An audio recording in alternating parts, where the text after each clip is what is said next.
আসসালামু আলাইকুম। আমরা এখন রিউমাটিক ফিভার নিয়ে আলোচনা করব, ঠিক আছে? এখন রিউমাটিক ফিভার এটা আসলে যে কোনো মানে জয়েন্ট ইনভলভমেন্ট, কানেকটিভ ইনভলভমেন্ট যেগুলোতে হয় সেগুলোকে রিউমার শব্দটা আমরা প্রয়োগ করি, হ্যাঁ? যেমন রিউমাটয়েড আর্থ্রাইটিস এরকম কথা বলি না? তার মানে যেখানে জয়েন্ট কানেকটিভ ইনভলভমেন্ট হবে সেই ব্যাপারগুলো আসলে রিউমার শব্দটা এসে যায় আমাদের, ঠিক আছে? তাহলে এখানে রিউম্যাটিক ফিভার যদি বলি তাহলে অবশ্যই আমাদের জয়েন্ট এবং কানেকটিভ টিস্যু ইনভলভমেন্ট থাকবে এবং সাথে ফিভার থাকবে, এই জন্য নামটা রিউম্যাটিক ফিভার বলছি আমরা, ঠিক আছে? আচ্ছা, আমার পরিচয়, আমি একজন প্রফেসর কাশ্মীরি কলেজে।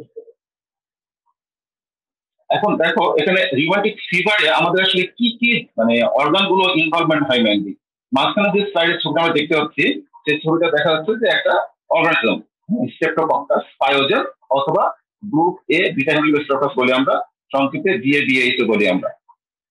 কারণ এই অর্গানিজমটা আমাদের বডিতে যখন ঢুকে তখন আমাদের অনেকগুলো অসুখ করে, যেমন ধরো শর্ট শর্ট করে, ফ্যারেঞ্জাইটিস করে, টনসিলাইটিস করে, স্কিনে কিছু ইনফেকশন করে, হ্যাঁ, স্কারলেট ফিভার করে, এইসব অসুখগুলো হয়। তো যখন আমাদের মেইনলি ফ্যারেঞ্জাইটিস হয় তখন এই ফ্যারেঞ্জাইটিস হওয়ার সময়তে দেখা যায় যে এই অর্গানিজমের যে অ্যান্টিজেন সিটি আছে এটাকে এম প্রোটিন বলে, সেই অর্গানিজমটা এম প্রোটিনটা অ্যান্টিজেন। এই অ্যান্টিজেনের ক্ষেত্রে আমাদের বডিতে বিল্ডিং সাইড থেকে অ্যান্টিবডি প্রোডাকশন হয়, কিন্তু সেই অ্যান্টিবডিটা অর্গানিজমকে না মেরে আমাদের মানে মলিকুলার মিমিক্রি বলি, অর্থাৎ ধরো যে সিমিলারিটি থাকে আর কি অ্যান্টিজেনের যে ধরনের মানে ধরনের মানে ক্যারেক্টারিস্টিক, সেরকম আমাদের বডির কিছু টিস্যু একই রকম ক্যারেক্টারিস্টিক থাকার কারণে বুঝতে পারে না একেবারে যে এটা মানে আমার শত্রু না বন্ধু। তখন দেখা যায় যে ওটাকে শত্রু মনে করে বডি সে মানে ভালো অর্গান গুলোকে সে ড্যামেজ করা শুরু করে দেয়, ঠিক আছে? তো তখন আমাদের বডিতে যে সমস্যাগুলো ঘটে সেগুলো আসলে রিমোট ফিচার। এখানে দেখো চারটা জিনিস তোমাকে দেখানো হয়েছে, একটা ব্রেন টিস্যু, একটা স্কিন, একটা জয়েন্ট, আর একটা হার্ট। এই চারটা জিনিস মেইনলি স্কিনের সাথে সাবকিউটাস টিস্যু আছে, আসে পাঁচটা ধরি আমরা। এই পাঁচটা অর্গানকে এরা খুব আক্রমণ করে, ঠিক আছে? একক রিমোট যখন বলবে তখন তোমাকে অবশ্যই এই পাঁচটা জিনিস তোমাকে সার্চ করতে হবে। ব্রেনের কোনো সমস্যা আছে কিনা, স্কিনে কোনো সমস্যা আছে কিনা, সাবকিউটাস টিস্যুতে কোনো প্রবলেম পাচ্ছি কিনা, এবং জয়েন্টে কোনো প্রবলেম আছে কিনা, হার্টে কোনো প্রবলেম আছে কিনা, এই পাঁচটা জিনিস তোমাকে সার্চ করতে হবে। এই পাঁচটা হলো আমাদের মেইন অর্গান। এখানে দেখো যে কথা আমি বললাম যে কোন অর্গানিজম দিয়ে একক ফিভার হচ্ছে, এটা আমরা গ্রুপে বিটা হেলিকোস্ট্রাকাস বা সংক্ষেপে DABHS বলি আমরা। এটাকে আরেকভাবে স্টেটোপায়োজেন বলে। তো এইটা ওই যে কথাগুলো বললাম, pharyngitis, tonsillitis, scarlet fever, skin infection এগুলো হতে পারে। তো একটা কথা হলো যে যখন ফ্যারেঞ্জাইটিস হয়, টনসিলাইটিস হয়, তখন হ্যাঁ আমাদের কিন্তু এই একক ফিভারটা ডেভেলপ করে কিছুদিন পরে বডিতে মেকানিজম হয়। কিন্তু যদি কখন স্কিন ইনফেকশন হয়, স্কিন ইনফেকশন থেকে আমাদের কখনোই একক রিউমাটিক ফিভার হবে না। কারণ একক রিউমাটিক ফিভার হতে হলে পারে যে এম প্রোটিনের যে মানে আমাদের বডিতে এক্সপোজার, যেটা আমাদের বডি ডিটেক্ট করবে, ডিটেক্ট করে তার এগেনস্টে অ্যান্টিবডি তৈরি করবে, সেই জিনিসটা সম্ভব হয় না। কারণ এখানে আমার স্কিনে যে লিপিড আছে এবং যে কোলেস্টেরল পোর্শনটা আছে, এই কোলেস্টেরল পোর্শনটা এম প্রোটিনটাকে অ্যান্টিজেন হিসেবে বডিকে শো করতে বাধা দেয়। যার ফলে আমাদের কখনোই স্কিন ইনফেকশন থেকে আমাদের একক রিউমাটিক ফিভার ডেভেলপ করবে না। এটি মাত্র শুধু ফ্যারেঞ্জাইটিস থেকে হবে।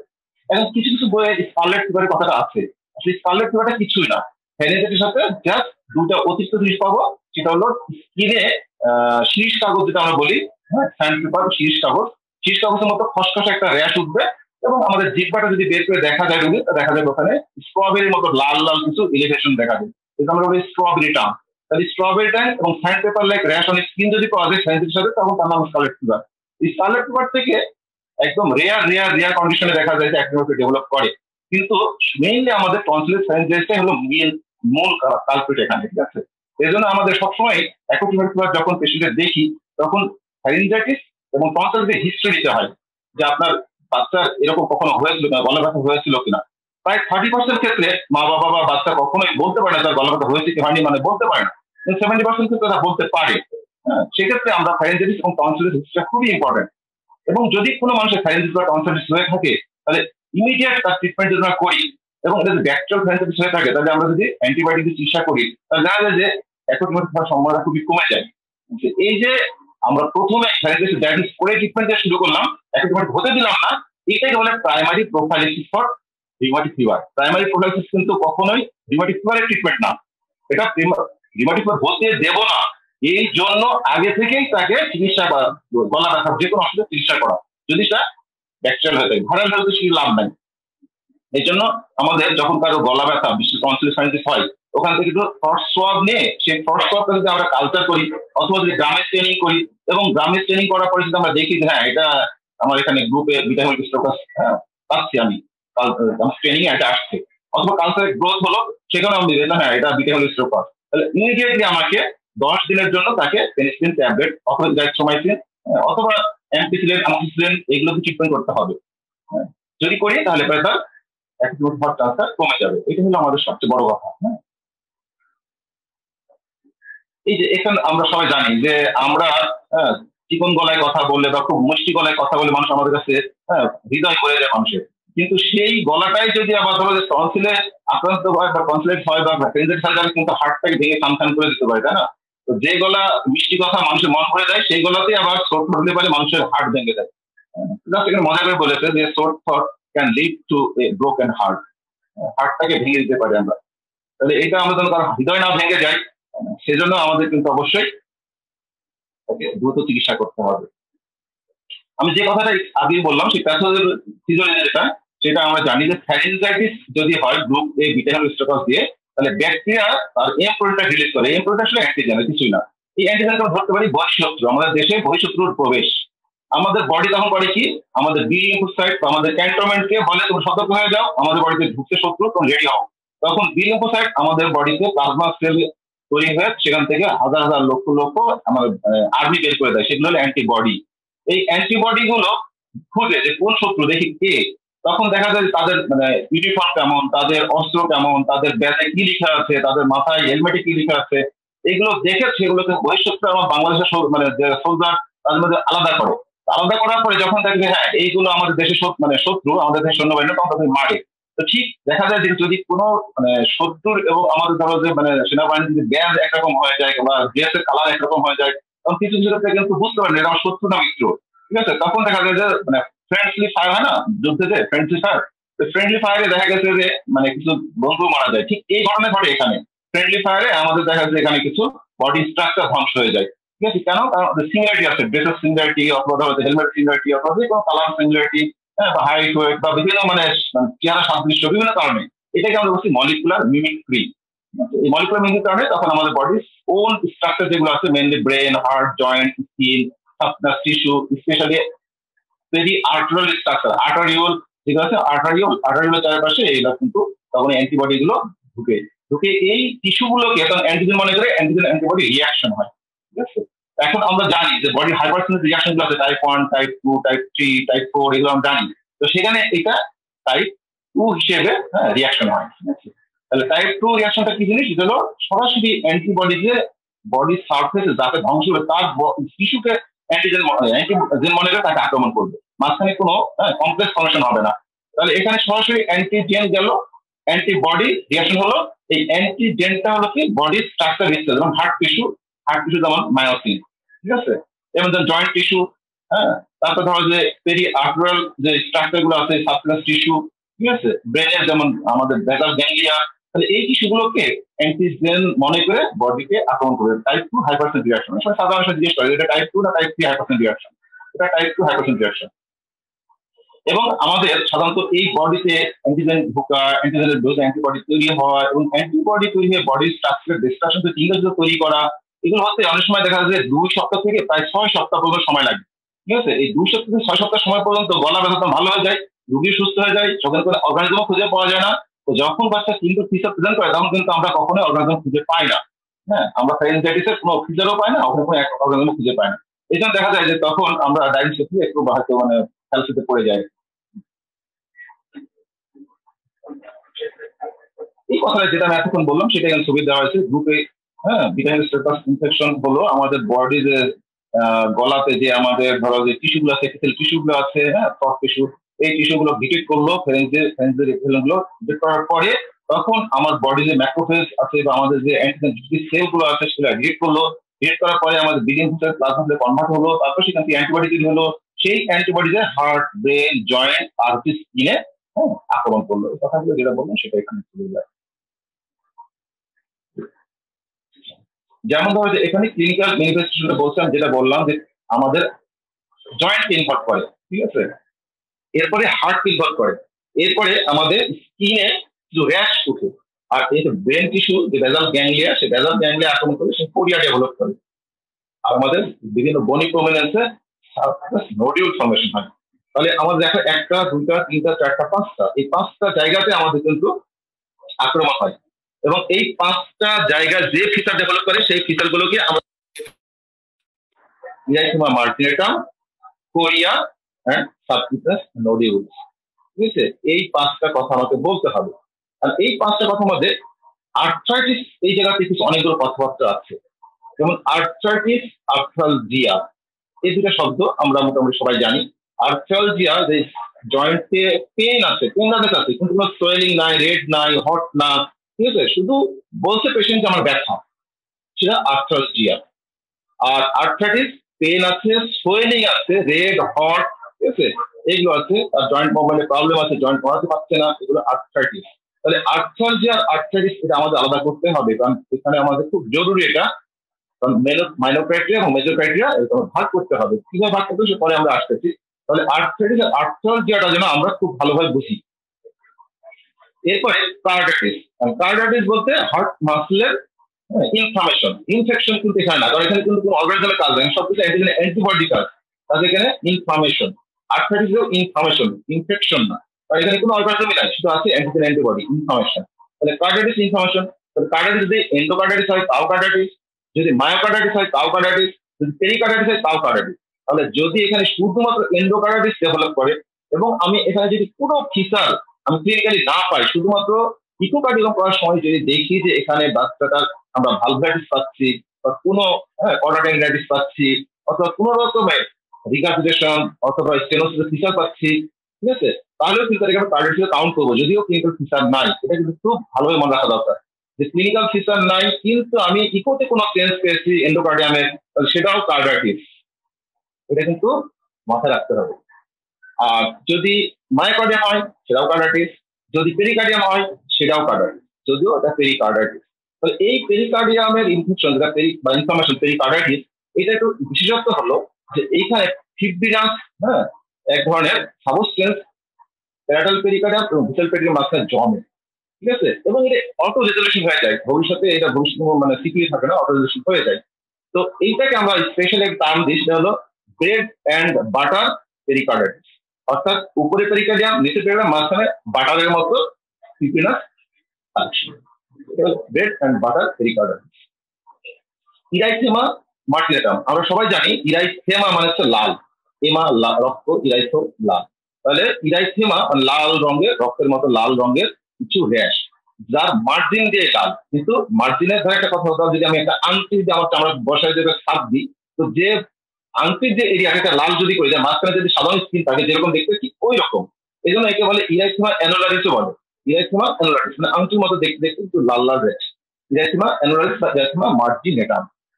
আর কোরিয়া, এটা আমরা বলি সিডেনহামস কোরিয়া, হান্টিংটনস কোরিয়া, ঠিক আছে, কোরিয়া ফর এসএলই, এরকম কিছু টার্মিনোলজি আছে। যদি কোনো মানুষের এসএলই ফিচার না থাকে বা এসএলই ডায়াগনোস্টিস না হয় এবং তাদের ফ্যামিলিতে যদি কোরিয়ার কোনো হিস্ট্রি না থাকে, অর্থাৎ হান্টিংটনস কোরিয়া যদি না হয়, তাহলে এটাকে আমরা ধরে নিতে পারি যে সিডেনহামস কোরিয়া। সিডেনহামস কোরিয়াটা আরেকটা হলো সেন্ট ভাইটান্স ড্যান্স, অর্থাৎ সেন্ট ভাইটান্স এক ধরনের মানে আমাদের বাংলাদেশে যেমন বিভিন্ন ব্যান্ড থাকে, ঠিক ওরকম একটা ব্যান্ড, হ্যাঁ, বিদেশে একটা ব্যান্ড, যে ব্যান্ডের গানের তারা যে নাচতো সেই রকম নাচটার জন্য ওদের সিডেনহামস কোরিয়াকে নাম দিচ্ছি সেন্ট ভাইটান্স ড্যান্স। এটা কিছুই না, শুধু আমাদের বডিটা অ্যাবনর্মাল মুভমেন্ট, আর কিছু না। হ্যাঁ, এটা আরো কিছু ফিচার আছে, তো পরে আমরা দেখবো।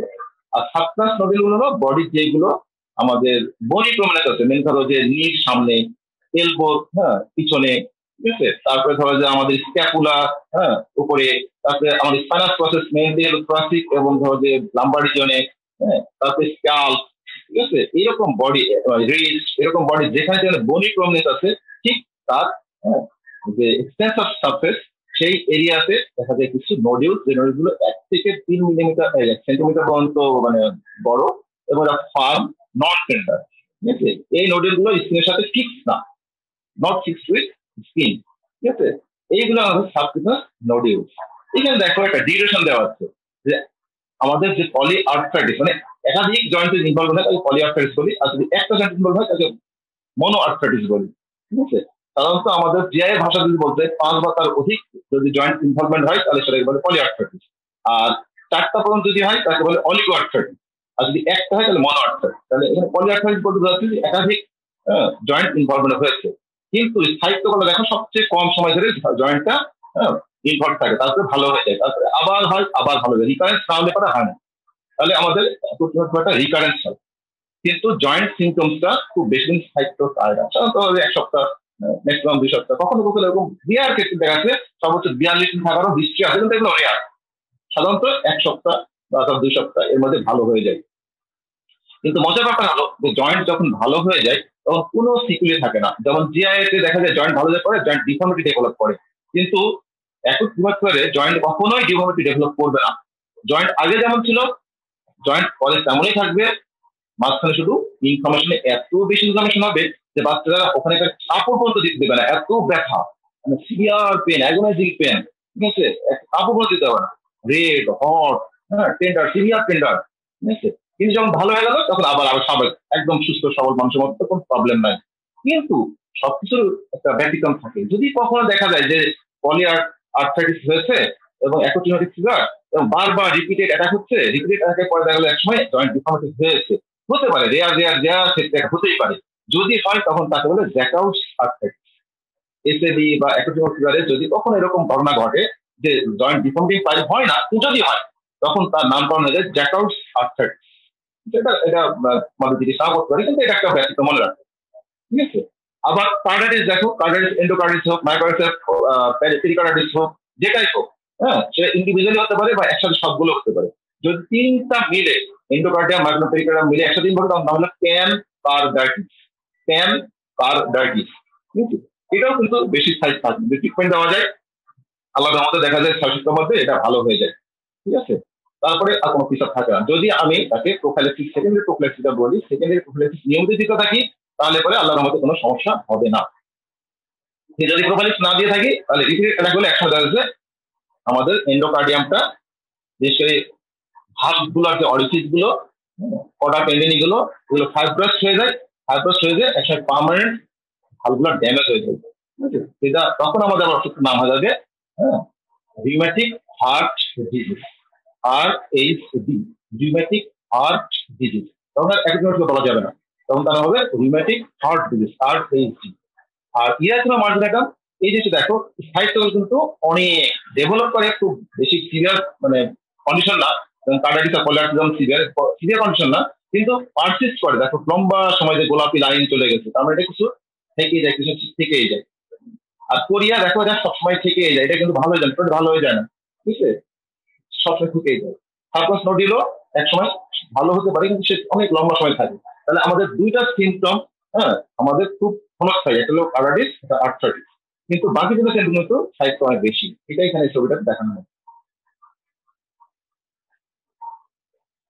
আর আমাদের দেশে ক্লিনিক্যাল ফিচার যদি বলি তাহলে ধরে নিতে হবে যে এই অসুখটা এমন একটা অসুখ, ডেভেলপড কান্ট্রিতে এটা সাধারণত হয় না, ডেভেলপড কান্ট্রিতে এটা হয় না। কেন হয় না? কারণ ডেভেলপ কান্ট্রি গুলো হেলথ হাইজিন মেনটেন করে, তারা তাদের স্যানিটেশন উন্নত, তাদের হাউজিং উন্নত, তারা আমাদের ওভার ক্রাউডিং না। আমাদের এখন রাস্তাঘাটে চলতে হলে গায়ে গা ঘেঁষে দিতে হয়, আমাদের 1 থেকে মিনিমাম তো 6 ফিট, মিনিমাম 6 ফিট থাকা দরকার, সেগুলো তো কখনোই মেনটেন করা সম্ভব না। বাসে ট্রেনে যেখানে যায় ওভার ক্রাউডিং, সব ওভার ক্রাউডিং। কিন্তু আমাদের মধ্যে গরিব দেশ, আমাদের ধরো যে কখনোই সম্ভব না এই থেকে রক্ষা পাওয়া, যদি না আমরা আমাদের সচেতনতা বাড়াই। তাহলে সাধারণত 5 থেকে 15 বছর বয়সী ছেলে বা মেয়ে আমাদের হঠাৎ করে দেখা যাচ্ছে যে হাই গ্রেড ফিভার ডেভেলপ করেছে, এবং এই ফিভারটা রেমিটেন্ট। তোমরা জানো যে intermittent fever, remittent fever, continue fever জানো। যদি কোনো জ্বর 1 ডিগ্রি সেন্টিগ্রেডের বেশি ভ্যারিয়েশন না হয়, ঠিক আছে, তখন সেটা হলো কন্টিনিউ। আর যদি কোনো জ্বর 1 ডিগ্রির বেশি ভ্যারিয়েশন হয় কিন্তু বেস লাইন টাচ করে না, তাহলে সেটা রেমিটেন্ট। আর যদি আমার কোনো জ্বর যেটা ধরো যে বেস লাইন টাচ করে আবার আসে, আবার ভালো বেস লাইন টাচ করে আবার আসে, তাহলে সেটা হলো ইন্টারমিটেন্ট। তাহলে এই জ্বরটা এমন যে 1 ডিগ্রি বেশি ফ্লাকচুয়েট করবে, 1 ডিগ্রি সেন্টিগ্রেড বেশি ফ্লাকচুয়েট করবে, কিন্তু কখনো বেস লাইন টাচ করবে না, কখনো সে সম্পূর্ণ জ্বর ভালো হয়ে যাবে না, ঠিক আছে। এটা হলো রেমিটেন্ট ফিভার।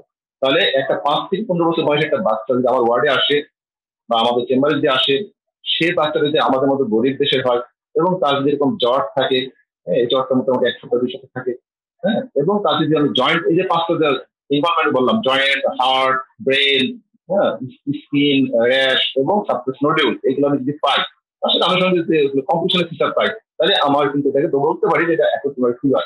এটা ইনভেস্টিগেশন অবশ্যই করে আমাদের অ্যান্টিজেন অথবা অ্যান্টিজেন এগেইনস্ট অ্যান্টিবডি পেতে হবে গ্রুপ বি স্টেরয়েড আছে।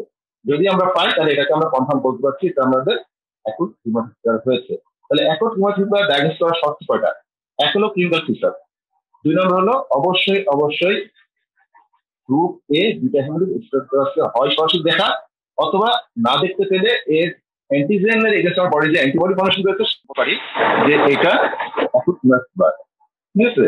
তো এইটা ডাক্তার জোন্স সাহেব এইটাকে ডায়াগনোসিস করার জন্য কিছু ক্রাইটেরিয়া ফুলফিল করার জন্য বলেছিলাম আমাদেরকে যে আপনার যদি এই ক্রাইটেরিয়া গুলো পান এগুলোকে মেজর ধরবেন আর এগুলোকে মাইনর ধরবেন।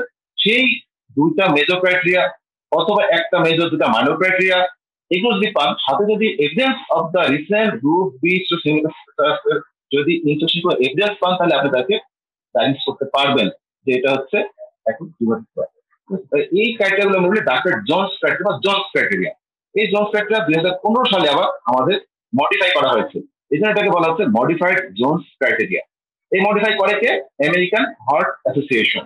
আমেরিকান হার্ট অ্যাসোসিয়েশন এই গত 2015 সালে এটাকে মডিফাই করেছেন, এই জন্য বলছি মডিফাইড জোন্স ক্রাইটেরিয়া। এবং পরীক্ষাতে তোমাদের সবাইকে মডিফাইড জোন্স ক্রাইটেরিয়া ধরা হবে, তাতেই এটা দয়া করে তোমরা ভালো করে পড়বা। এখন ধরো যে প্রবলেম গুলো আমরা বললাম জয়েন্ট সিমটম ধরো কথা আমি বলি মেজর ক্রাইটেরিয়া, তোমাকে প্রশ্ন হবে মেজর ক্রাইটেরিয়া কষ্ট নাম বলো, তাহলে তোমাকে অবশ্যই বলতে আর্থ্রাইটিস, কার্ডাইটিস, সাবক্লিনিয়াস নোডিউল, মার্টিনেটাম, কোরিয়া। এখন যদি বলা হয় যে আর্থ্রাইটিস সম্পর্কে বলো, তাহলে এইখানে আমাদের বলতে হবে যে আর্থ্রাইটিসটা হবে মাইগ্রেটরি ইন নেচার বা fitting in nature, migratory nature বা ফিটিং ইন নেচার। এবং বডির লার্জ জয়েন্ট গুলো মেনলি এফেক্ট করবে লোয়ার লিম্বস, নি এবং অ্যাঙ্কেল। এরপরে পরবর্তী রয়েছে এলবো, রিস্ট, শোল্ডার, হিপ, এগুলো ইনভলভ করতে পারে। ঠিক আছে? এবং এটা শর্ট ডিউরেশন থাকে, কিছুদিন পরে ভালো হয়ে যায়, এটা আমরা অলরেডি পড়েছি। আর কার্ডিয়াক আর্থ্রাইটিসটা কিন্তু মোটামুটি বডির 70 থেকে 80% পেশেন্টেরই কিন্তু আমরা পাই। কাজে এটা খুব বড় একটা ফিচার যে প্রতিটা পেশেন্ট যদি সার্চ করি যে 100 জন বাচ্চার মধ্যে প্রায় 70 থেকে 80 জন বাচ্চারই আমি কিন্তু আর্থ্রাইটিস পাবো। আর কার্ডিয়াটিস মোটামুটি 50%, 40 থেকে 50% বাচ্চা কার্ডিয়াটিস আমরা পাই। এই কার্ডিয়াটিসটা যদি এন্ডোকার্ডিয়াম ইনফেক্ট করে, তাহলে আমরা ধরি যেখানে মারমার ডেভেলপ করবে, এই মারমারটা চেঞ্জিং মারমার হবে, যে এক সময় এরকম আছে আবার একটু নাই, আবার এক সময় আছে, চেঞ্জিং মারমার হবে। ঠিক আছে? এবং দেখা যাবে যে বাচ্চাটা যেহেতু মাইট্রাল রিগার্জেশন, অ্যাওরটিক রিগার্জেশন এগুলো হয়, তাহলে যে বডি যে পাম্প করছে, হার্ট যে পাম্প করতেছে, এই সাপ্লিমেন্ট ব্লাড পাম্প করতে পারবে না, যার ফলে এটা হার্ট ফেলিওর ফিচার ডেভেলপ করবে। এবং এইটা দেখা যাবে যে তোমার বাচ্চাটার লাংসের উপরে একটা প্রেশার পড়বে, যেহেতু ব্লাড সাফিসিয়েন্ট স্ট্যাগনেট হয়ে যাচ্ছে, হার্টের ভিতরে স্ট্যাগনেট হয়ে যাচ্ছে ব্লাড গুলো, যার ফলে লাংস থেকে ব্লাডটা ফিরে আসতে পারবে না হার্টে, কারণ লাংসটা কনজেস্টেড হয়ে যাবে। যখন লাং কনজেস্টেড হয়ে যাবে তখন ব্রেথলেসনেস ডেভেলপ করবে। ঠিক আছে? তাহলে হার্ট ফেলিওর হলো, তাহলে পেরিতে সাফিসিয়েন্ট ব্লাড গেল না, হার্টের উপরে প্রেশার পড়লো, হার্টটা ডাইলেট হয়ে যাবে, হার্টই ডাইলেট হয়ে যায়, অ্যাপেক্সটা শিফট করবে লেফটে, এবং হার্টটা ব্লাডটাকে লাংসের উপর চাপ দিলে লাংস কনজেশন হবে, তারপর লাংসটা দেখা যাবে যে ব্রেথলেস ডেভেলপ করছে, অর্থোপটা ডেভেলপ করতেছে, আলটিমেটলি জেডিপি রাইজ করবে এবং বাচ্চাটা ইডিমা ডেভেলপ করবে। তাহলে যদি হার্ট ফেলিওর হয় তাহলে হার্ট ফেলিওর কি ফিচার পেলাম, এই ফিচারগুলো বলতে হবে। এরপরে যে মায়োকার্ডিয়াম ইনভার্ট হয়, তাহলে মায়োকার্ডিয়াম ডেভেলপ করলে দেখা যাচ্ছে হার্টটা দুর্বল হয়ে যায়, এবং মায়োকার্ডিয়ামের মধ্যে থেকে যে আমাদের এপিনোডাল যে ব্রাঞ্চটা যায়, বান্ডল অফ হিট, হ্যাঁ, তাহলে এখানে এপিনাল ডিলেটা হয়, এপিনোডে ডিলে হয়, এবং এই ডিলেটা বেশি হবে, যার ফলে হার্ট ব্লক ফিচার পাবো আমি। তাহলে first degree heart block, second heart block, third degree heart block, কথা আমরা জানি। ফার্স্ট ডিগ্রি হার্ট ব্লক যদি হয় তাহলে আমরা পাবো কি প্রলংড ইয়ার ইন্টারভাল, ইসিজি করলে পাবো প্রলংড ইয়ার ইন্টারভাল, তাহলে এটা ইন্ডিকেট করছে ফার্স্ট ডিগ্রি হার্ট ব্লক। আর যদি পেরিকার্ডিয়াম হয় তাহলে পেরিকার্ডিয়াম হলে পরে সিভিয়ার চেস্ট পেইন হবে, কারণ প্যারাটাল পেরিকার্ডিয়াম পেইন সেন্সিটিভ আমরা জানি, তাহলে সিভিয়ার চেস্ট পেইন। এবং বাচ্চাটা যদি পেরিকার্ডিয়াম ইনফিউশন হয় তাহলে দেখবে যে পেরিকার্ডিয়ামটা এক্সরে করলে পরে একটা অনিয়ন শেপ বা পিচার শেপ যেগুলো আমরা বলি সেটা হার্ট প্রবলেম। এবং ইসিজি করলে পরে পেরিকার্ডিয়াম ইনফিউশন এবং হাইপোথাইরয়েডিজম আমরা জানি লো ভোল্টেজ ইসিজি পাওয়া যায়। তাহলে সেক্ষেত্রে আমরা এখানে পেরিকার্ডিয়াম যদি ইনভলভ করে, পেরিকার্ডিয়াটিস ডেভেলপ করে, তাহলে আমরা লো ভোল্টেজ ইসিজি পাবো যদি ইনফিউশন পাবো, পেরিকার্ডিয়াম ইনফিউশন। আর পেরিকার্ড হলে এসটি চেঞ্জ, হ্যাঁ, এসটি ডেভিয়েশন, এগুলো আমরা কিন্তু পাই। ঠিক আছে? আচ্ছা, এরপরে যদি কোরিয়া হয়, তাহলে কোরিয়া কি জিনিস সেটা আমরা আগে বলছিলাম, যেটা abnormal body movement. Abnormal body movement, তাহলে এটা আমাদের বডির যে এটা মুভমেন্টটা হয়, মানে ইচ্ছা মনে হচ্ছে এটা ভলান্টারি, আর যদি অনিচ্ছা নয় তাহলে ইনভলান্টারি। তাহলে কোরিয়া হবে ইনভলান্টারি মুভমেন্ট, এবং এটা পারপাসলেস। আমরা একটা পানি গ্লাস নেবো, পারপাসফুল, এটা প্লাস্টিক গ্লাস আমি লিখলাম পারপাসফুল, কিন্তু এই মুভমেন্ট হলো পারপাসলেস, কোনো পারপাস ফালতু করে না। এমন যদি তাকে বলা যায় তোমার জামার বোতামটা লাগাতো, সে হাত কাঁপবে কিন্তু কখন বোতাম ধরতে পারবে না, পারপাসলেস। তাহলে ইনভলান্টারি পারপাসলেস মুভমেন্ট। ঠিক আছে? এইটা যখন সে জেগে থাকে তখন হয়, যখন সে ঘুমায় তখন ভালো হয়ে যায়। ঠিক আছে? তাহলে aggravated during stressful condition and relieves during sleeping condition। ঠিক আছে? স্লিপিং অবস্থায় থাকে না। তাহলে পরে এর সাথে কিন্তু দেখা যায় যখন কোরিয়া ডেভেলপ করে তখন কিছু ইমোশনাল ল্যাবিলিটি তৈরি হয়। ইমোশনাল হটতে হটতে কাঁদতেছে, হটতে হটতে হাসতেছে, হ্যাঁ, হটতে রেগে যাচ্ছে, কোনো একটা ধরো দেখছো অপ্রাসঙ্গিক কথাবার্তা বলতেছে, এগুলো কিছু তৈরি হয় যখন আমাদের ব্রেন ইনভলভমেন্ট হয়। কারণ ব্রেনে ডোপামিনার্জিক যে ফাইবার গুলো আছে, এই ফাইবার গুলো আসলে এটা, হ্যাঁ, ইনভলভ হয়। এর ফলে দেখা যায় যে আমাদের বডির স্বাভাবিক যে মানে এক্সপ্রেশন, আমাদের যে মনের ভাব প্রকাশ, এটা সে বাধাগ্রস্ত হয়, সেজন্য হয় না। এই জন্য এদের, হ্যাঁ, মানে ইরিটেবল হয় সবসময়, ইরিটেবল সবসময়, স্থির থাকে না, ইরিটেবল সবসময়, এবং তাদের কোনো কিছু মনোযোগ থাকে না, এবং তাদের পার্সোনালিটি চেঞ্জ হয়ে যায়, পার্সোনালিটি মেনটেন করতে পারে না। এইটাকে তখন আমরা বলি paediatric autoimmune neuropsychiatric disorder associated with streptococcus infection. এত বড় কথা সংক্ষেপে পান্ডা বলা হয়, PANDAS, পান্ডা। তাহলে যদি কোনো একক বিভাগের বাচ্চা যদি এমন হয় যে বাচ্চা কোনো কিছু মনোযোগ দিচ্ছে না, সে ইরিটেবল, তার মানে পার্সোনালিটি চেঞ্জ হচ্ছে, সে হয়তো রেগে যাচ্ছে, হয়তো কাঁদতেছে, হ্যাঁ, সে এরকম ধরো যে মানে মানসিক খারাপ ব্যবহার করছে, হ্যাঁ, তখন আমরা তখন কি বলবো, পান্ডা পান্ডা ফিচার হচ্ছে, হ্যাঁ, পান্ডা সাইন পাওয়া যাচ্ছে। ঠিক আছে? তো এটা তোমাদের নাও ধরতে পারে, কিন্তু এটা একটা ফিচার, অবশ্যই ফিচার। এবং দেখা যাচ্ছে যে বাচ্চাটা রিকারেন্ট যদি হয়, রিকারেন্ট, হ্যাঁ, তখন আমরা দেখা যাচ্ছে যে এটা মানে একটা বড় ফিচার আর কি, হ্যাঁ, যে আমরা যে জোন্স ফ্যাক্টর বলছি না, জোন্স ফ্যাক্টর না হলে একটু বলা যায় না, কিন্তু তিনটা ক্ষেত্র আছে যে ক্ষেত্রে এই জোন্স ফ্যাক্টর লাগে না। তার মধ্যে একটা হলো যদি সিজেনাল কোরিয়া ডেভেলপ করে, এবং সেই ক্ষেত্রে যদি হান্টিংটনস কোরিয়া এবং এসএলই আমার এক্সক্লুডেড হয়ে থাকে, তাহলে এই কোরিয়াটা থাকতে পারে, আমি ধরে নিতে পারি। আর কোনো কিছু না থাকলেও এটা একটু ফিভার। একটা হলো ইনডোলেন্ট কার্ডাইটিস আছে। ঠিক আছে?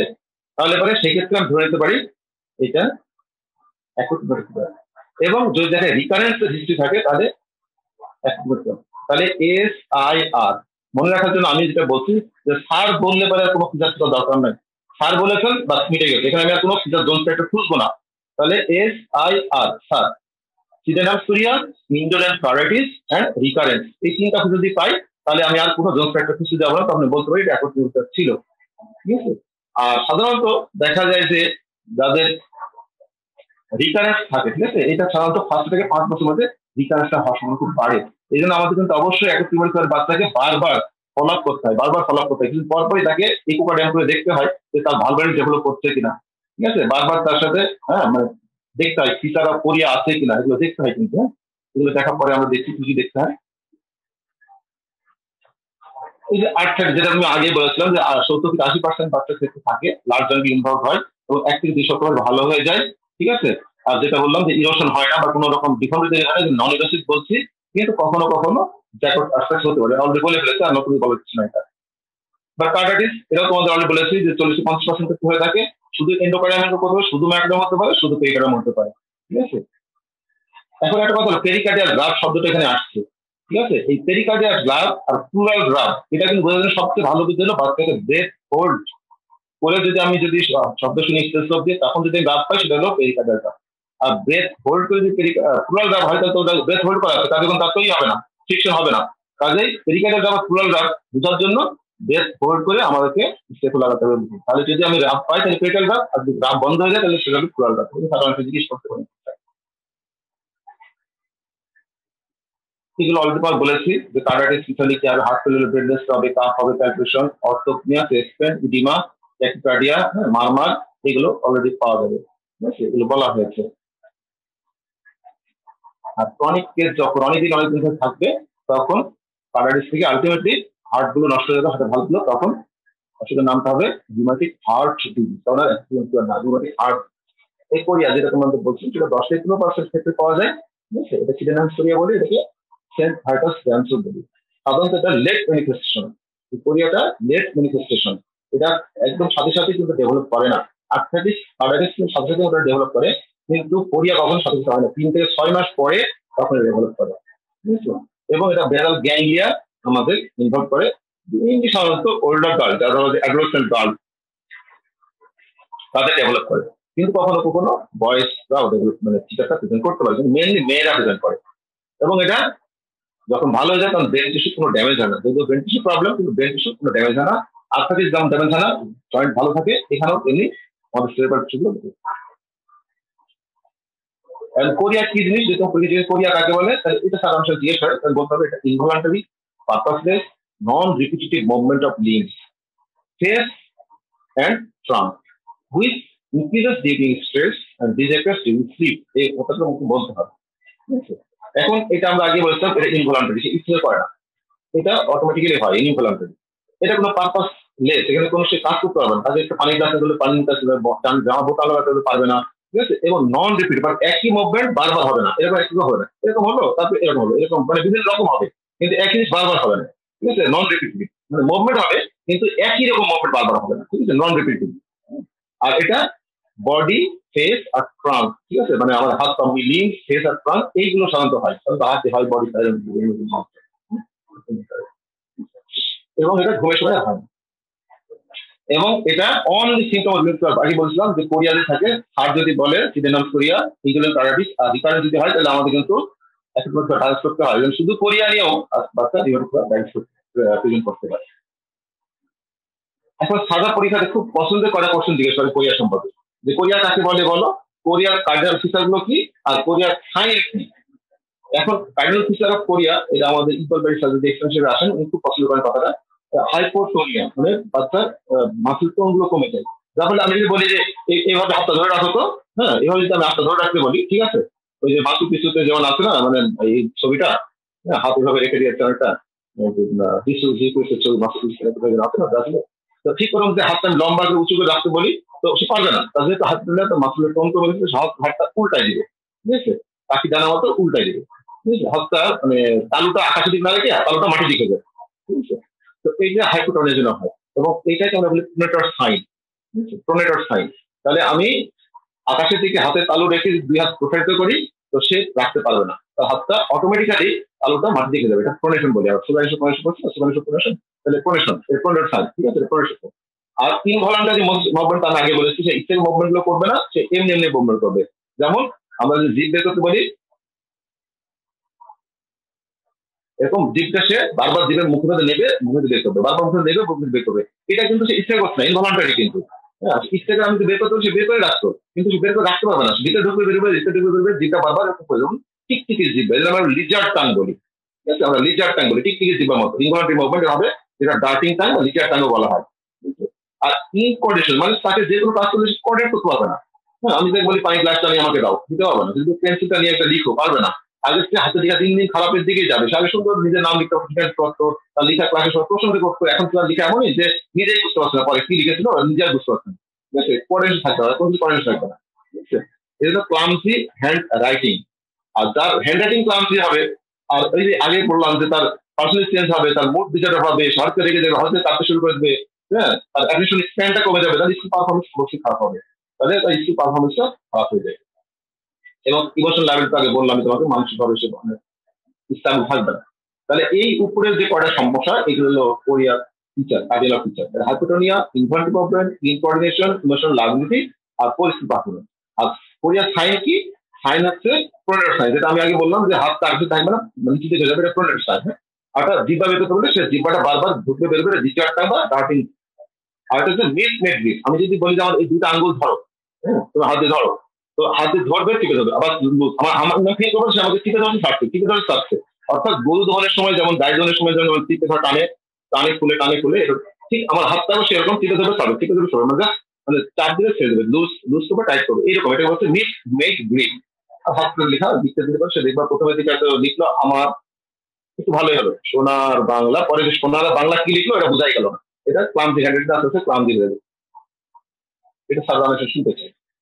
আর ইরাকিমা মানুষ যেটা সাধারণত 3% ক্ষেত্রে পাওয়া যায়, এইটা আমরা লাল রঙের, ধরো যে একটা আংটিতে যদি লাল রং লাগে, যে আমার আংটিটা যদি আমার হাতে করে চাপ দিই, তাহলে যেরকম লাল রং থাকবে আংটি ধার দিয়ে মাঝখানে ফাঁকা আমরা, হ্যাঁ, এইটা আসলে এর বিষয় অনেকটা এরকম।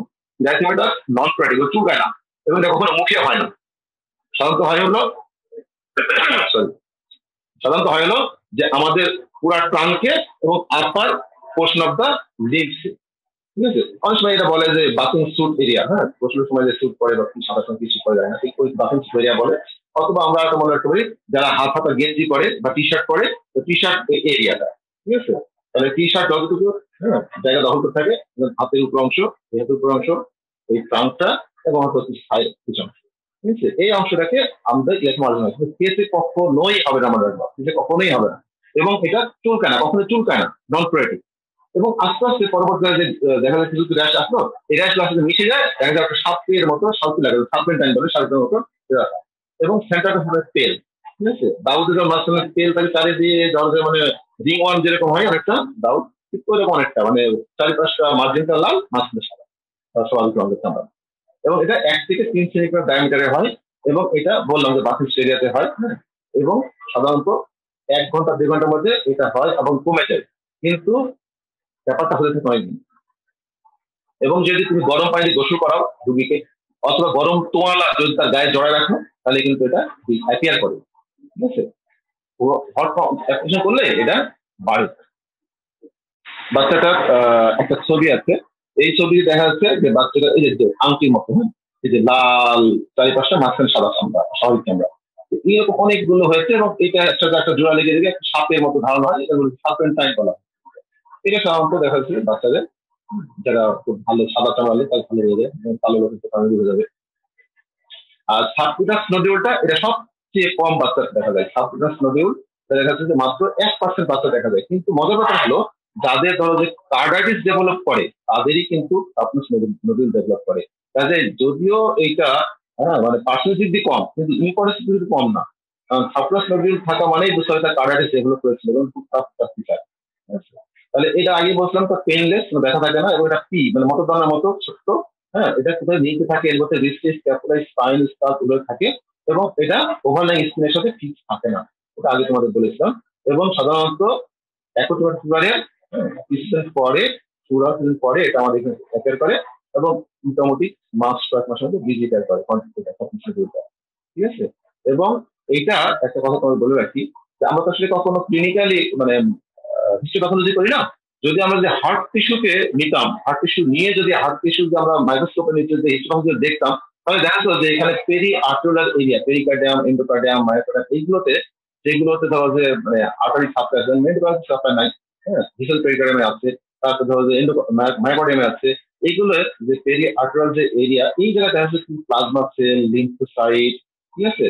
তারপর ধরো যে কিছু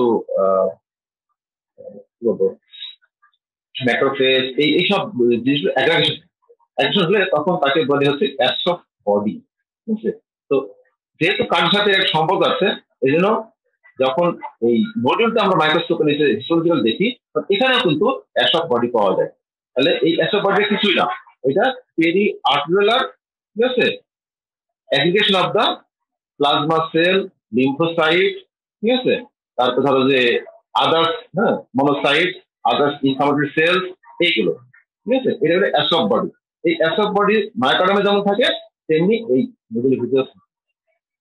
এই জন্য বলছি মানে কার্ডিয়াটিক ছাড়া কিন্তু নডিউলস দেখা যায় না।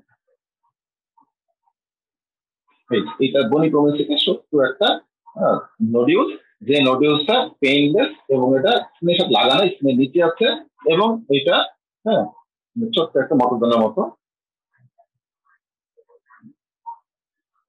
এখন আমরা আসছি, আমরা আগে বলছিলাম জোনস ক্রাইটেরিয়া, যেটা অ্যাকুট ফিভার ডায়াগনোস করার জন্য আমাদের সবচেয়ে ম্যান্ডেটরি, এবং পরীক্ষা তুমি শিখে হবে জোনস ক্রাইটেরিয়া, মেজর ক্রাইটেরিয়া গুলো বললো, মাইনর ক্রাইটেরিয়া বললো। এখন এই যে আমরা তোমাদের বললাম না যে 2015 সালে যে একটা রিভিশন হয়েছে জোনস ক্রাইটেরিয়াকে, এই 2015 সালে কি রিভিশন করলো আমাদের, এটা আমেরিকান হার্ট অ্যাসোসিয়েশন।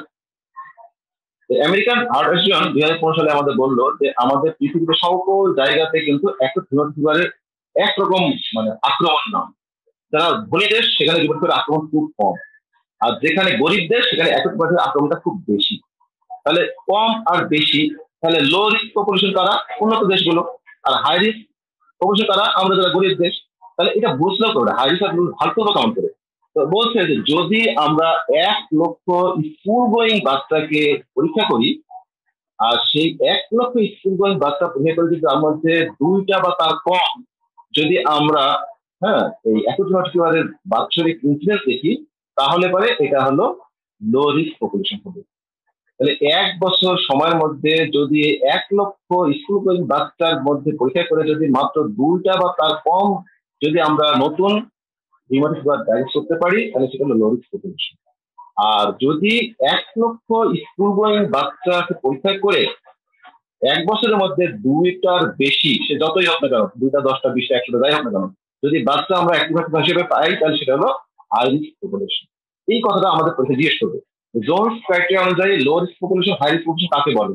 খুব সহজ করে বললে এটাই, যে যেখানে 1 বছর ধরে যদি কোনো পপুলেশনের মধ্যে 1 লক্ষ স্কুল গোয়িং বাচ্চাকে পরীক্ষা করে যদি 2টা বা তার বেশি, 2-এর অধিক যদি বাচ্চাকে আমরা নতুন লিভার কেস হিসেবে পেয়ে থাকি, তাহলে হাই রিস্ক। আর 2টা বা তার কম যদি পেয়ে থাকি, তাহলে লো রিস্ক।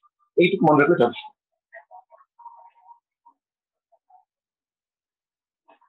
এখন এই যে মেজর ক্রাইটেরিয়া মাইনর ক্রাইটেরিয়া ভাগ করলাম, এই জায়গাতে লো রিস্ক আর হাই রিস্ক পপুলেশনের খুব বড় ভূমিকা আছে।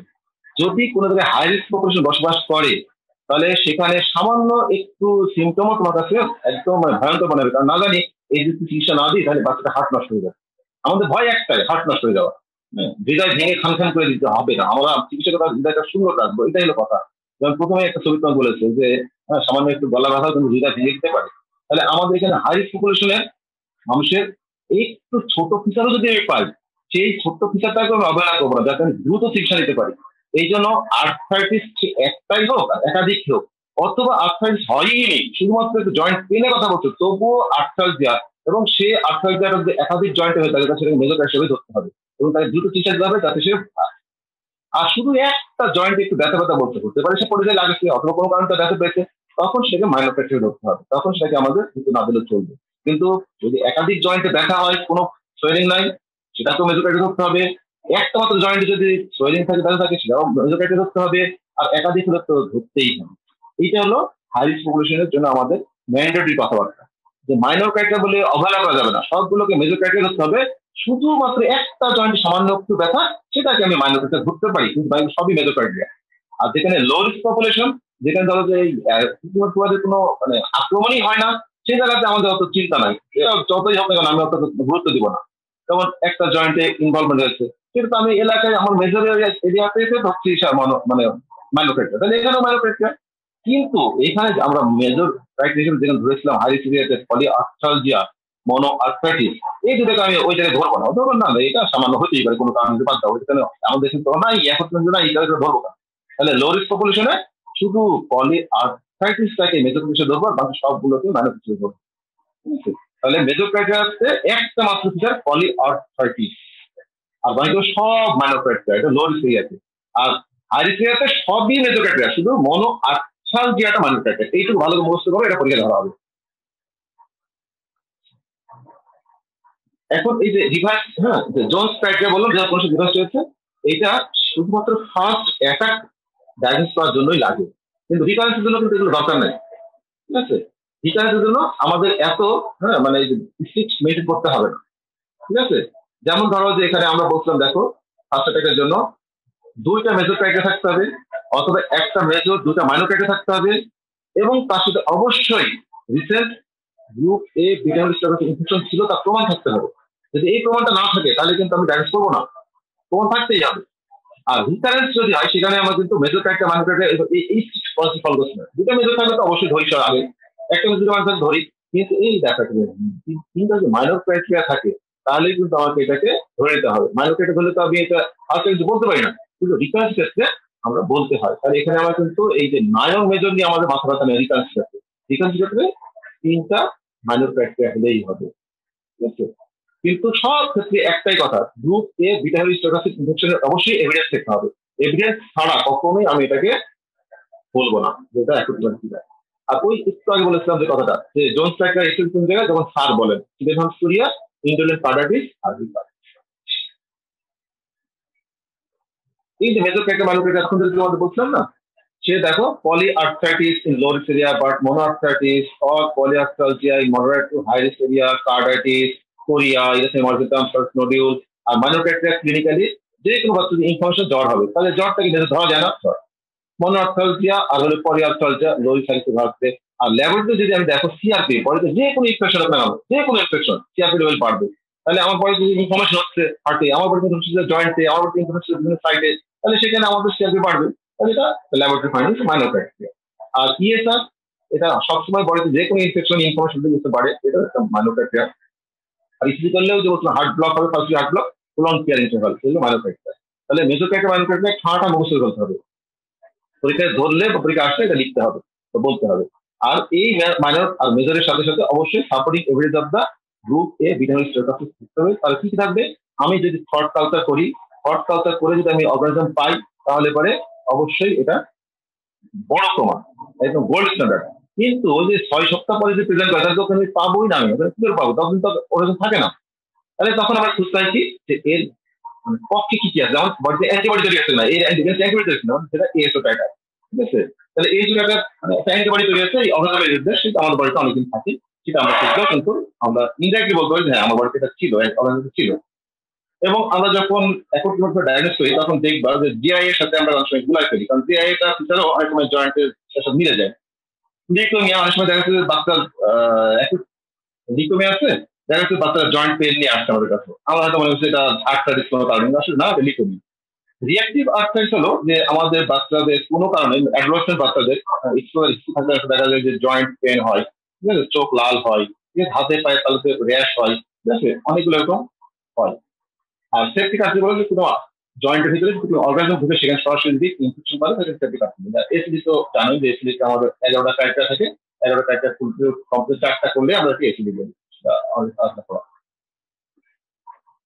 এখন ইনভেস্টিগেশন দেখো আমরা যা যা ফিচারগুলো পেয়েছি সেই ফিচারগুলো ইভালুয়েট করলে ইনভেস্ট হয়ে যাবে যেমন আমি জয়েন্ট পেয়েছি জয়েন্ট এক্সরে করো জয়েন্ট এক্সরে করলে পরে আমার জিআই সাথে আলাদা করতে হবে জিআই সাথে জয়েন্ট ডিফর্মিটি থাকে আর এখানে জয়েন্ট ডিফর্মিটি থাকে না এবার আমি হার্টের প্রবলেম পাচ্ছি হার্টের আমি কি করতে পারি এক্সরে করতে পারি যদি এক্সরে করি তাহলে এক্সরে যদি ধরো যে হার্টটা বড় হয়ে যায় তাহলে বুঝতে পারি জন্য এসটিপি পিওএস ইনভার্সন পেলাম ঠিক আছে হার্ট ফেলিয়ার হয়েছে র্যাপিড হার্ট রেট হবে তাহলে ট্যাকিকার্ডিয়া পাবো তারপরে ধরো যে এভি ব্লকের জন্য পাবো প্রলং পিআর ইন্টারভাল তাহলে বুঝতে ফার্স্ট হার্ট ব্লক হয়েছে তাহলে ইসিতে এই চেঞ্জগুলো আমরা পাবো ঠিক আছে আর যদি ইকো করি তাহলে ভালভুলাইটিসের জন্য আমাদের যে ডিকার্টেশন অথবা ভালভুলার স্টেনোসিস হ্যাঁ মাইট্রাল স্টেনোসিস অ্যাসপিরেশন এগুলো আমরা পাই অনেক সময় ঠিক আছে তারপর করাপেন্ডাইটিস পাওয়া যায় ঠিক আছে এই ফিচারগুলো আমরা ইকোতে পাবো পেরিকার্ড ইনফেকশন পাবো ঠিক আছে এই পেরিকার্ডাইটিস পাবো এগুলো পেরিকার্ডের ভিতরে যে পেরিকার্ডের ভিতরে যে আমাদের কালেকশন ফিটনেস কালেকশন এগুলো পাবো তাহলে ইসিজি ইকো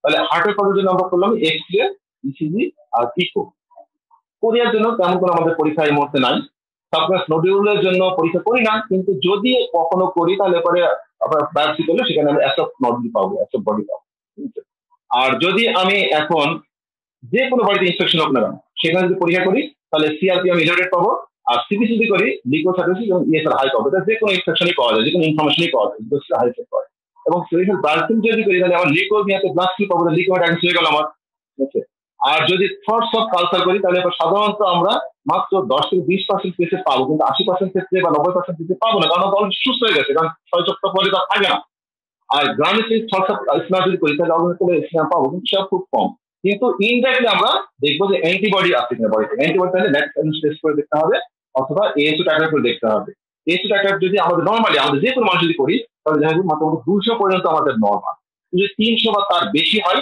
তাহলে পরে সেটা আমরা বলবো যে এটা স্ট্রেসটা বেশি আছে এবং এটা আমাদের একদম পক্ষে আসছে এবং রাইজিং একটা শব্দ আমি ইউজ করি কারণ ধরো আজকে মাপলাম 300 পেলাম 2 সপ্তাহ পরে মাপলাম না 400 পেলাম আর 2 সপ্তাহ মাপলাম 500 পেলাম তাহলে এটা রাইজিং টাইটার 2 সপ্তাহ পরে রাইজিং টাইটার করি তাহলে কিন্তু আমার সিগনিফিকেন্ট আমার ভিতরে ভাঙা পড়া চলতেছে এবং এর এগেন্সটে অ্যান্টিবডি তৈরি হচ্ছে কাজে ভিতরে আমার অ্যান্টিজেন আছে ঠিক আছে এই জন্য রাইজিং টাইটারটা খুবই সিগনিফিকেন্ট এবং আমরা 300 উপরে পেলে বলছি আপনার ডায়াগনোস কিন্তু যত বেশি পারবে তত আমার পক্ষে আসবে এবং সাধারণত 3 মাস পর্যন্ত হাইস্ট ফর্মে থাকে এই লেভেলটা অ্যান্টিবডি তারপরে আস্তে প্লেটো ফর্মে যায় এবং আস্তে আস্তে দেখা যায় 6 থেকে 12 মাসের মধ্যে এটা আবার নর্মাল চলে আসে আর অ্যান্টি ডিঅক্সি রাইবোনিউক্লিক অ্যাসিড, যেটা রাইবোনিউক্লিক বি, অ্যান্টি ডিএসবি বলি আমরা, এইটাও কিন্তু অর্গানিজমের এগেনস্টে অ্যান্টিবডি এক ধরনের, ঠিক আছে?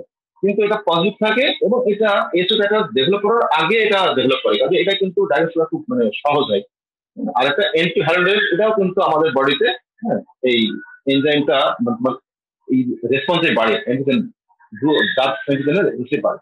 তাহলে এই তিনটা যে আমরা মাপি, অ্যান্টি হ্যালোডেজ, অ্যান্টি ডি, এইগুলো ধরো এনজাইমগুলো মাপছি, ঠিক আছে? এইগুলো কিন্তু দেখা যায় কিছু নাম্বার থেকে 100% বাচ্চারই এটা পজিটিভ পাওয়া যায়, যে কোনো একটা পজিটিভ পাওয়া যায়। কাজে এই তিনটা মাপলে আমরা যে কোনো একটা পেলেই বুঝবো যেটা আমাদের বডিতে সময় সিস্টেমাস ছিল। জয়েন্ট অলরেডি বলেছে আগে যে এটা যদি জিআই হয় তাহলে জিআই তে ধরো যে একটা বিফর্মিটি হবে, কিন্তু নর্মালি হবে না। হার্ট আগে বলছি, এক্সরে আমরা হার্টে কার্ডিওমেগালি পাবো, ইসিজিতে যে প্রলং ক্লিয়ার ইন্টারভাল পাবো, হ্যাঁ, ইকোকার্ডিওগ্রামে আমরা ক্রিসিয়েন্স পাবো, এটা অলরেডি বলেছি আমরা, এটা বলার কিছু নাই। ট্রিটমেন্ট হলো সবচেয়ে বড় কথা। যে যদি কোনো বাচ্চার যদি আমাদের জয়েন্ট সিমটম নিয়ে আসে, মনে রাখো আর্থ্রাইটিসের জন্য আমাকে অ্যাসপিরিন দিতে হবে, A for a, aspirin for arthritis. আমরা কার্ডাইটিস দিলেও অ্যাসপিরিন ইউজ করি। তাহলে আর্থ্রাইটিস অ্যান্ড কার্ডাইটিস যদি থাকে অথবা যে কোনো একটা যদি থাকে, তাহলে আমাদেরকে অ্যাসপিরিন দিয়ে শুরু করতে হবে। কিন্তু অ্যাসপিরিন ডোজটা দেখো অনেক high, 100 milligram per KG per day 6 hour day, এবং এটা 3 থেকে 5 দিন এই ডোজ দিতে হবে। দেওয়ার পরে 3 থেকে 5 দিন ড্রামাটিক্যালি আর্থ্রাইটিস ভালো যাবে। তাহলে যদি আর্থ্রালজিয়া থাকে, এটা মেজোক্রাইটিয়া মাইনোক্রাইটিয়া, ওইটা ধরো যে আর্থ্রালজিয়া থেকে দুদিন পরে আর্থ্রাইটিস হবে কিনা, হ্যাঁ, কোন দিকে কনভার্ট হবে, এটা মেজোরিয়াম থাকবে মাইনোর থাকবে, এটা কনফার্ম করার জন্য প্রথমে জয়েন্টের সাথে সাথে আমাদের অ্যাক্সিডেন্ট দেওয়া উচিত না। দু একদিন অপেক্ষা করে দেখতে হবে যদি আর্থ্রালজিয়া আসছে কালকে এটা আর্থ্রাইটিস হয় কিনা, তাহলে মেজর মাইনোক্রাইটিয়া কিন্তু আমি ভুলাই ফেলবো। এই জন্য অ্যাক্সিডেন্ট কখনোই ব্যথা শুরুতেই দিতে নেয়, পরে দিতে হয়, যাতে এটা মেজর মাইনোক্রাইটিয়া আমরা বুঝতে পারি। তাহলে অ্যাসপিরিন ডোজ হবে 100 milligram per KG per day 6 hourly for 5 days. এরপরে যখন ব্যথা কমে গেল তখন 200 milligram per KG per day 6 hourly, এভাবে 4 সপ্তাহ 1 মাস এই সময়টা দিতে হবে। এই সময় মধ্যে বাচ্চা কিন্তু আল্লাহর মধ্যে ভালো হয়ে যাবে আশা করা যায়। আর সাধারণত যদি হাই ডোজে আমি মানে অ্যাসপিরিন ইউজ করি, তাহলে দেখা যাবে বাচ্চা টিনজাস, ভার্টাইগো, গ্যাস্ট্রাইটিস, হ্যাঁ, সেলিসিয়াস পয়জনিং এইগুলো হতে পারে, ঠিক আছে? এটা মানে একটু দেখতে হবে যে বাচ্চার সমস্যা হচ্ছে কিনা। এই জন্য অ্যাসপিরিন ফর আর্থ্রাইটিস মনে রাখার জন্য এটা মনে রাখতে পারো। এরপরে দেখা গেল যে না, আমি জয়েন্ট পেন বা কার্ডাইটিসে কোনো উন্নতি পাচ্ছি না অ্যাসপিরিন দেওয়ার পরেও, তাহলে তখন সেক্ষেত্রে আমাদের প্রেডনিসোলন ইউজ করতে হবে। তাহলে যদি প্যানক্রাইটিস ডেভেলপ করে অথবা হার্ট ফেলিয়ার ডেভেলপ করে অথবা কার্ডিওমেগালি ডেভেলপ করে, তাহলে তখন প্রেডনিসোলন। আর শুধু আর্থ্রাইটিস অথবা শুধু আর্থ্রাইটিস কার্ডাইটিস, কিন্তু এই ফিচারগুলো নাই, কার্ডিওমেগালি নাই, ঠিক আছে, তারপরে প্যানকার্ডাইটিস নাই, ঠিক আছে, তাহলে পরে হার্ট ফেলিয়ার নাই, তখন আমাদের শুধু অ্যাসপিরিন দিলে চলবে। যদি এগুলো থাকে তাহলে আমাদের প্রেডনিসোলন অবশ্যই ইউজ করতে হবে। তাহলে মনে রাখতে পারি আমরা যে প্যানকার্ডাইটিসের জন্য প্রেডনিসোলন ইউজ করতে হবে। প্রেডনিসোলন, প্যানকার্ডাইটিস যদি পিপি আছে, এটা আমাদের মনে রাখার জন্য সুবিধা হবে। আর প্রেডনিসোলনের ব্যবহার করতে হবে 2 milligram per KG per day, এটাও ঠিক ওই দিনে 4 বার সেবনের পর 3 সপ্তাহ, ঠিক আছে? তারপরে আমাদের এটা ট্যাপার করতে হবে প্রতিদিন 5 মিলিগ্রাম করে এবং 3 দিন পর পর। মনে রাখো 3টা লেয়ার আছে হার্টে, এন্ডোকার্ডিয়াম, মাইটোকন্ড্রিয়াম, পেরিকার্ডিয়াম, এই জন্য আমাদের 3 সপ্তাহ প্রেডনিসোলন থেরাপি দিতে হবে, ঠিক আছে? হ্যাঁ, 3 সপ্তাহ প্রেডনিসোলন দিতে হবে, তারপরে আমাদেরকে ট্যাপার করতে হবে এবং 3 দিন পর পর ট্যাপার করতে হবে। 3টা লেয়ার 3 একটা মিল আছে, এটা মনে রাখার জন্য সুবিধা হবে। যদি এখানে কথাটা 3 সপ্তাহ না, 2 থেকে 4 সপ্তাহ, 2 থেকে 4 মাঝে মাঝে 3 সপ্তাহ লিখে গেছে, মনে রাখার জন্য 2 থেকে 4 সপ্তাহ। আর যখন আমরা ওই প্রেডনিসোলন ট্যাপার করবো, সেই ট্যাপারিং আবার অ্যাপকে আমরা প্রশিক্ষণ হিসেবে জয়েন করবো, মানে যোগ করবো, ঠিক আছে?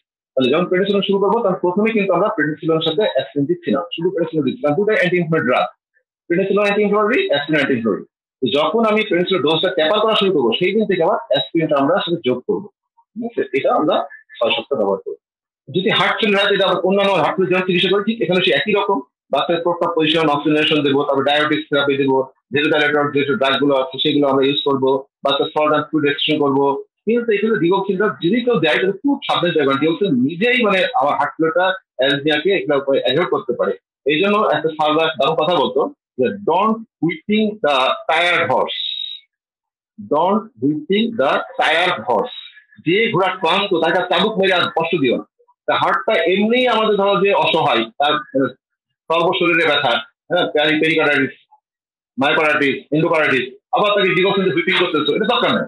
হ্যাঁ, এই জন্য অন্যভাবে চেষ্টা করো, এই ডিগক্সিনটা দিও না, যদি দাও তো খুব সাবধান, কারণ এটা অ্যারিথমিয়া ডেভেলপ করতে পারে। আর আমরা যখন বাচ্চা কার্ডাইটিস ডেভেলপ করছে, ঠিক আছে, এই যে বাচ্চা হার্টের মানে আর্থারাইটিস ডেভেলপ করছে, কার্ডিয়াস ডেভেলপ করছে, এই বাচ্চা ঘন ঘন আমাকে কিন্তু বাচ্চাকে দেখতে হবে যে তার কোন রকম সমস্যা, হ্যাঁ, মানে হার্টের কোন রকম কোনো সমস্যা হচ্ছে কিনা, তার হার্ট ফিলিং কিছুটা ডেভেলপ করছে কিনা, তার ভাবে যে তার কার্ডিয়াসের অন্য কোনো কিছু আছে কিনা, এগুলো বারবার ফলো করে দেখতে হবে আমাকে, যে কার্ডিয়াস হচ্ছে কিনা দেখতে হবে। আর্থারাইটিস হলে পরে তখন আমার কার্ডিয়াস সমস্যা কিন্তু বেশি, এই জন্য বারবার তাকে আমাকে ফলো করে বারবার কার্ডিয়াস যেগুলো ভালো করে দেখতে হবে। আর কোরিয়া যদি থাকে কোনো বাচ্চা, তাহলে কোরিয়া ফেনোবারবিটান দিয়ে আমরা চিকিৎসা করি, ঠিক আছে, হ্যালোপেডাল চিকিৎসা করি, ক্লোরপ্রোমাজিন দিয়ে চিকিৎসা করি, এবং কোনো কোনো ক্ষেত্রে সোডিয়াম ভ্যালক্লোরাইডও আসলে ইউজ করতে হয়, এটা রিজার্ভ রাশিয়া থাকে, কারণ ব্যবহার করা যায় না যদি এরকম ইনভলিউন্টারি মুভমেন্টটা বেশি। আর সেকেন্ডারি প্রোফাইলিসিস, যেটা পরীক্ষায় তোমাদের সঙ্গে ধরা হবে, যে একটা বাচ্চা ডিমোটিভ ডায়াগনোস করলাম, তাহলে তুমি অ্যাসপিরিন ব্যবহার করলা, প্রেডিসিলিন ব্যবহার করলা, ঠিক আছে, এখন তার বাচ্চাটাকে তুমি প্রোফাইলিস হিসেবে তাকে লাইফ লং একটা ট্রিটমেন্ট দেবো পেনিসিলিন। এর কাজ কিছু না, শুধু শর্ট শর্ট যদি না হয়, এবং শর্ট শর্ট হয়ে সেখান থেকে যে অ্যান্টিজেন আবার বডি এক্সপ্লেন না হয়, আমার অ্যান্টিবডি তৈরি করে আবার অ্যান্টিজেন রিঅ্যাকশনটা আমার হার্ট নষ্ট না করে দেয়, ঠিক আছে, এইটা আর কিছু না, শুধুমাত্র পেনিসিলিন রাখি।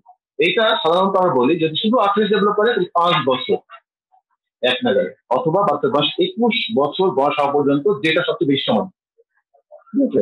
যেমন ধরো একটা বাচ্চার বয়স আছে 17 বছর মনে করো, তাহলে 17 বছর বয়সে 5 বছর, তাহলে কোনটা হলো 7 + 10 = 22 বছর, আর 21 বছর, তাহলে আমাদের 5 বছর, লম্বা সময় 5 বছর, এটা 22 বছর পর্যন্ত এটা দিতে হবে। আর একটা বাচ্চার বয়স যদি ধরো যে 10 বছর হয়, তাহলে পরে 10 ও 15 বছর, কিন্তু 21 বছর পর্যন্ত লম্বা সময় 21 বছর পর্যন্ত দিতে হবে, তার মানে যেটা লম্বা সময় 21 বছরের মধ্যে, হ্যাঁ, অত 21 বছর পরে লম্বা সময়টা ধরতে হবে আমাকে, ঠিক আছে। তাহলে ট্রিটমেন্ট শুরুর পরে 5 বছর অথবা 21 বয়স পর্যন্ত, যেটা লম্বা সময় সেটা লম্বা সময়টা ধরবে। আর যদি বাচ্চা কার্ডিয়াক ডেভেলপ করে, তাহলে 5 বছর হবে না, তখন 10 বছর আমাকে দিতে হবে, অথবা বাচ্চার বয়স 30 বছর, এর মধ্যে যেটা লম্বা সময় সেটা ধরবে। আর যদি বাচ্চা রিউমাটিক হার্ট ডিজিজ ডেভেলপ করে যায়, তাহলে অর্থাৎ ভালভুলাইটিসটা হয়ে ভালভুলটা নষ্ট হয়ে গেছে, ওটা পার্মানেন্ট নষ্ট হয়ে পড়ে আর আগের মতো আসছে না, তাহলে এটা বলে বলছে হার্ট ডিজিজ, তখন লাইফ লং, ঠিক আছে, লাইফ লং থেরাপি দিতে হবে, 40 বছর যদি বলছি লাইফ লং। আর সাধারণত যাতে রিকারেন্স না হয়, শুধু এটার জন্য আমরা এই প্রোফাইল দিচ্ছি। এর দ্বারা কিন্তু কমপ্লিকেশন মানে বন্ধ করা যায় না, শুধুমাত্র রিকারেন্সটা আটকানো যায়, কিন্তু ইনফেক্টিভ এন্ডোকার্ডিটিস হওয়ার মতো কোনো কমপ্লিকেশন বন্ধ করা যায় না। এখন সাধারণত আমরা কিভাবে করি, সবচেয়ে ভালো হলো প্রতি মাসে একটা করে ইঞ্জেকশন দিয়ে দেওয়া, বেনজোফেন 12 লাখ ইউনিটের, হ্যাঁ, এই ইঞ্জেকশনটা 1 মাস পর পর বা 3 সপ্তাহ পর পর দিয়ে দেওয়া। হ্যাঁ, দিলে পরে ধরো যে একটা সমস্যা তো অনেক পেইনফুল কন্ডিশন, কিন্তু দেখা যায় যে, হ্যাঁ, বাচ্চাটা আর এই স্বাদ মানে ওষুধ খাওয়ার ভুল হয়ে যাওয়া বা ওষুধ খেতে মনে থাকে না, অনেক সময় ওষুধ ভালো লাগে না, এই সমস্যাগুলো হয় না। কিন্তু যদি মুখে খাওয়াতে হয়, পেনিসিলিন বড়ি আছে, ইরাকমাইসিন বড়ি আছে, এইগুলো তোমাকে প্রতিদিন 2বার করে খেতে হয়, তো 30 দিন এরকম লম্বা সময় 21 বছর বয়স পর্যন্ত প্রতিদিন সকাল রাতে ওষুধ খাওয়া মানুষের মনেও থাকে না, কিন্তু ইঞ্জেকশন দেওয়া সবচেয়ে ভালো, কিন্তু পেইনফুল। এখন একটা বাচ্চা কি কি কমপ্লিকেশন ডেভেলপ করতে পারে, ঠিক আছে, সাধারণত দেখা যায় যে এটা মাইটাল ভালভের ড্যামেজ করে, অ্যাওটিক ভালভের ড্যামেজ করে, মায়াট্রাল এবং অ্যাওটিক ভালভ দুটাই ড্যামেজ করতে পারে, আবার কখনো কখনো ট্রাইকাস ভালভও হতে পারে, কিন্তু এই জিনিসটা মনে খেয়াল করো, সাধারণত একজন বডির লেফট পাশে, মানে আমাদের বডির লেফট সাইডে ভালভগুলো ইনভলভ করে, মাইট্রাল এবং অ্যাওটিক, এটা সবচেয়ে কমন, ঠিক আছে, রাইট সাইডটা খুব রেয়ার, কিন্তু লেফট সাইডের ভালভগুলো খুব বেশি মাত্রায় এফেক্ট হয়, mitral valve involve, mitral aortic valve involve. তাহলে পরে আমাদের ভালভ নষ্ট হচ্ছে, হার্ট নষ্ট হচ্ছে, তাহলে আমাদের হার্টটাকে সেফটি দিতে হবে, তাই না? তাহলে এই জন্য ওয়ার্ল্ড হার্ট ডে প্রত্যেক বছরে, হ্যাঁ, সেপ্টেম্বর মাসে 29 তারিখ পালিত হয়, ঠিক আছে, তাহলে আমাদের হার্ট থেকে রক্ষা করতে হবে। এবং আমাদের এই যে ইনফেক্টিভ এন্ডোকার্ডাইটিস, ফেলিওর, অ্যারিথমিয়া, থ্রম্বোফাইব্রিলেশন, এইগুলো কিন্তু আমাদের ইনফেক্টিভ মানে আমাদের রিউমাটিক ভাইরাস কমপ্লিকেশন আসতে পারে। আর এই বাচ্চাকে যদি কোনো কার্ডাইটিস, ঠিক আছে, যদি প্রথমে না থাকে, তাহলে আমাদের কোনো ফলো আপের দরকার নেই, তাহলে আমার হার্টটা নিয়ে আসুন চিন্তা, কিন্তু একটাই চিন্তা হার্ট। যদি কোনো কার্ডাইটিস না থাকে, তাহলে আমাদের অত মাথা ব্যথা নেই, কিন্তু যদি কার্ডাইটিস থাকে, তাহলে আমাদের তাকে অবশ্যই 10 বছর পর্যন্ত এক জায়গায় ফলো আপ করতে হবে, যে কার্ডাইটিস কোনো খারাপ কিছু হচ্ছে কিনা, ইকো করতে হবে, ইকো করতে হবে, ঠিক আছে? এবং 10 বছর পর্যন্ত ইকো করে ফলো আপ করে দেখি যদি না কোনো সমস্যা নাই, তাহলে পরে আমাদের আর কোনো হয় না, তখন তারা ফলো আপ করবো না। এখন সাধারণত দেখা যায় যে 70% বাচ্চা তাদের অ্যাকুয়েন্ট ড্যান্স হলো, ঠিক আছে, এবং কার্ডাইটিস ডেভেলপ করছে, এদের অ্যাকুয়েন্ট দেখা যায় যে না, সাধারণত কোনো সমস্যা হয় না, ঠিক আছে, হার্ট নষ্ট হয় না, ভালোই থাকে। কিন্তু 30% বাচ্চার ক্ষেত্রে দেখা যায় যে এটা হার্টের প্রবলেম না, বলতে যায় হার্টটা ফাইব্রোস হয়ে যায়, তোমার এগুলো কমিশন গুলো, যার ফলে দেখা যায় যে তোমার মাইট্রাল অথবা অ্যাওর্টিক রিলাক্সেশন অথবা তোমার স্টেনোসিস এগুলো হয়েছে। আর যারা কোরিয়ানই সাধারণত প্রেজেন্ট করে 20% যাদের কোরিয়ানি প্রেজেন্ট করছে, এদের সেকেন্ডারি প্রোগ্রাসিস যদি তুমি না দাও, হ্যাঁ, তাহলে পরে দেখা যাচ্ছে একটা ট্রমাটিক হার্ট, হ্যাঁ, এরকম ডিজিজ মধ্যে হার্ট ডিজিজ পেতে হবে। আচ্ছা হলো কোরিয়া, হার্টের কোনো ফিকারই নাই, কিন্তু 20 বছর মধ্যে হার্ট ড্যামেজ হয়ে যাবে। এটা মানে মারাত্মক জিনিস। এই জন্য সেকেন্ডারি প্রোগ্রাসটা খুব গুরুত্বপূর্ণ। সেকেন্ডারি প্রোগ্রাস দিতেই হবে। আর সাধারণত আমাদের যদি প্রিভেনশন করতে চাই, তাহলে আমাদের কি করতে হবে? ওভার ক্রাউডিং আসলে সম্ভব না। ওভার ক্রাউডিং কিভাবে প্রিভেন্ট করবো? ওভার ক্রাউডিং তো আমাদের থাকবেই। সোশ্যাল কন্ডিশন তো এটা আমার হাতে না। এটা পুরো আমাদের দেশের অর্থনৈতিক অবস্থা ধনীদের সাথে বলতে এখনো। আমাদের হেলথ এডুকেশনটা এটা আমাদের পক্ষে সম্ভব। এটা আমরা একে অপরকে স্বাস্থ্য দিতে পারি। আমরা একজনকে বলতে পারি, ঠিক হাত ধোয়ার কথা বলতে পারি। আমরা তাকে ধরো যে মানে হাসি কাশি এটিকেট শিখাতে পারি। হ্যাঁ, একজন আরেকজনের কাছে হাসি দেওয়ার সময় রুমাল ব্যবহার করা বা হাতের মানে হাতে করা, এগুলো আমরা বলতে পারি। ঠিক আছে? এবং আমাদের গলা ব্যথা হলে সাথে সাথে চিৎকার শুরু করি, এটা আমরা মানুষকে বলতে পারি। ঠিক আছে? আর প্রাইমারি প্রোগ্রেস আগে বলছিলাম ট্রিটমেন্ট শুরু করতে হবে গলা ব্যথা হলেই। সেখানে আমাদের অ্যাম্পিসিলিন, অ্যামোক্সিলিন অথবা পেনিসিলিন বড়ি দিতে হবে। ঠিক আছে? তাহলে পরে আমাদের এখন ইমার্জেন্সি ফিভারের থেকে বাঁচতে পারবো। কিন্তু 30% বাচ্চা কখনোই বলতে পারে না যে তার মানে গলা ব্যথা হয়েছিল কিনা। সে আগে তোমাকে বলেছিলাম। তাদের সেক্ষেত্রে এই 30% কিভাবে বন্ধ করবো? কারণ তার গলা ব্যথা কথাই তো সে বলে না। ঠিক আছে? এই জন্য আমরা সবসময় বলছি যে তোমার এই জিনিসটা খুব ভয়ঙ্কর, হার্ট নষ্ট এই বলছি। এই জন্য একটা মজা করে বলে sitting on the joint effect তোমার বাইটস দ্য হার্ট। ঠিক আছে? হার্টকে খাই, বসে বসে হাঁটে করে খাই। তাহলে এই যে আমরা তোমাকে বললাম প্রাইমারি প্রোফাইলাইসিস, প্রাইমারি প্রোফাইলে আমরা কি করবো? একটা বাচ্চার ওজন যদি 30 কেজি বেশি হয়, তাকে 250 মিলিগ্রামের হেয়ারসিনথেল পেনিসিলিন, যা পেনভিক নামে বাজারে পাওয়া যায়, হ্যাঁ, তারপর ভিক নামে পাওয়া যায়, বিভিন্ন নামে পাওয়া যায়। এই ট্যাবলেট গুলো তাকে 250 মিলিগ্রামের প্রতিদিন সকালে রাত থেকে 10 দিন দেবো।